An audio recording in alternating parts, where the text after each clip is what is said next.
If you're just joining us, you've missed an interesting conversation about the CAF Champions League. We're still talking to that analyst, still recovering from the Nedbank Cup Semi Final. It was cold how Mamelodi Sundowns was dumped out. Have you recovered? No, I'm okay. Football, Sundowns plays on the rule that says 24-hour rule. You sulk for a day and you become happy for the next coming days. Okay, the FA show team is always here for you if you need to talk about it.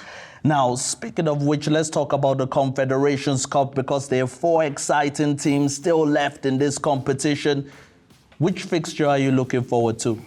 All of them, to be quite precise. You look at the top one, obviously. It has to be Simba versus Stellenbosch. 2 teams that come into this, both qualifying for the first time in the semi-finals. And 2 teams that have knocked out champions. That is such an interesting point to make. You look at that and you look at Stellenbosch knocking out Zamelek. It sends out a huge message to say to Simba, are you ready for us? I mean, they knocked out a team that was playing in their own backyard. How often does that happen? You know, they've done something amazing with both their teams. You look at Simba. I know you're a big fan of Simba. And it's called Simba SC. It's like you own shares in Simba with the SC they've put at the back of the name. But jokes aside, now these 2 teams, what do they bring in terms of just the unpredictability in the competition so far? I think Stellenbosch has their work cut out. Why I say that? You look at what Simba has managed to do before I even talk about the Confederation space. I mean, you look at the 2018 season, they were quarterfinalists, you know, and you look at the 2023 again, they were quarterfinalists. This is not a team on a fluke. Then they come into the CAF Confederation space now. They find themselves in the semi-finals. In 2021, 2022 season, they were the quarterfinalists of this competition. That says Stellenbosch has a lot of work to do. Yes, well, you say that, but I was talking about the unpredictability of Stellenbosch because Zamelek found out the hard way. Now, Steve Barker, what do you think he's bringing to this team? What is it about this team that is so hard to beat? He's bringing an interesting team in the likes of Devon Titus. You look at what Devon Titus brings to a team with an intelligence in terms of his one-on-one situations. And again, of course, I think Simba has answers for that again when you look at it. And again, you've got a Sage Stevens who's been... The interesting thing about Stellenbosch, to look at it precisely, they've got about 4 players in the team that are national team players. We can't walk away from that. Those are players that are solid. Those are players that are saying, you know what, we've got this thing under wraps. So you look at that and you say, a guy like Thabo Maloisane, who marshals the lineup in terms of that back 4 with Torre, it sends out a strong message to say they're a solid team and they don't concede that much. If you look at this Confederations Cup, they haven't been letting in goals in. But then again, you look at Simba, a team that scores. Simba finds the net. I mean, you've got players such as Musa Kamara, who's the goalkeeper, who has kept about 4 clean sheets. So Stellenbosch were only promoted to the PSL recently, and it doesn't seem like they're intimidated by a team like Simba that has won 22 titles. What do you think Barker's doing to make the team have that belief? I believe it's the psychological effect he has on the players. You know, with the players that he has come up with into the first division of the Premier League of the South African League.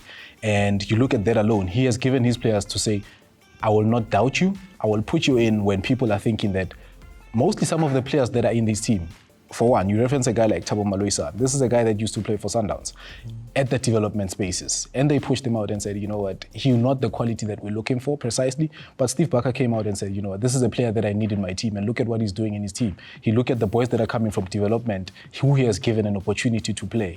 We can also even look at the players that were injured or injured. You can look at the players that have left the team in terms of the transfer space, you know.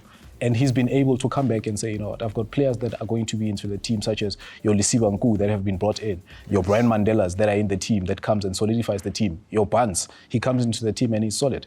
Yeah, it doesn't look like they're missing the likes of Adams and the rest that left. Now let's look at the other semi-final because we have a team, Constantine.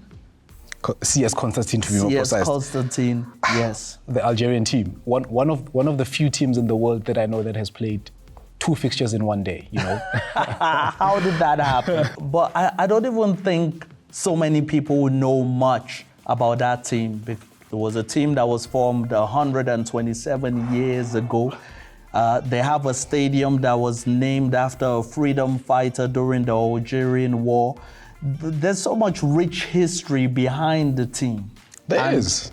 They seem to be a team that is extremely tough to beat in this Confederations Cup. They've shown great, you know. You look at their previous game. I mean, it simplifies it for you to tell you. Even you look at their history, it says that, you know, this is a team 2018-2019 season.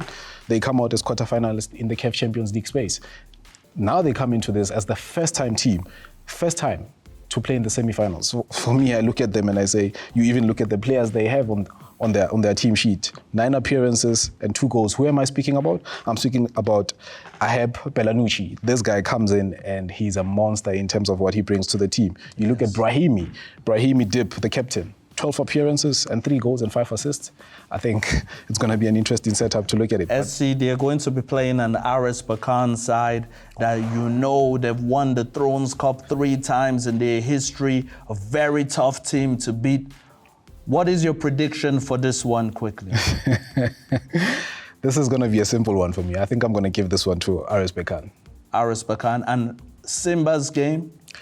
The first Don't game, be biased. We know you love the first game. I'll give it to Simba. I'll be honest with you. I'll give it to Simba. I think Simba has what it takes to win at home. As much as the fixture has been moved, but they're ideally at home. So I think they'll win that game probably 2-0. 2-0. So SC can see a Simba R.S Bekane final. What can you see? Give us your thoughts in the comment section of our YouTube channel. We'll be going on a short break, and when we come back, we'll be talking about the golden youth of African football. Stay tuned.